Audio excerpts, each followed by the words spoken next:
السلام عليكم ورحمة الله وبركاته لما saaxiibayaal waxaad igala socotaan janaalkay mudane official baro waxaan bilaabaynaa barnaamijkeena xigmada ah haddii aad tahay daawado ku cusub youtube-ka fadlan subscribe-ka noo saar iyo malaalkana furo si ay ku dhaafin muuqaalada mustaqbalka aan soo gelin doono aadna u noqoto daawada u horeeya ee daawada muuqaaladeena mahadsanid walaal. Number 1, be committed to progress because without real decision it is difficult to achieve personal development. Noqo qof ay ka go'an tahay inuu horumar gaaro, waayo qofku haddaanu lahayn go'aan qaadasho dhaba way adag tahay inuu horumar shakhsiyadeed gaaro. Number 2, responding calmly is better than responding in a relaxed manner. Jawaabta adigoo degan aad bixisid waxay ka fiican tahay jawaabta adigoo qalqalsan aad bixiso.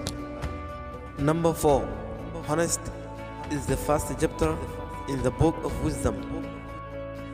daacadnimadu waa cutubka koowaad ee buugga xigmadda. Number 5, if you don't give up you still have a chance. Giving up is the greatest failure. haddaadan qorsan weli waxaad haystaa fursad. Isdhiibitaanku waa guuldarrada ugu weyn.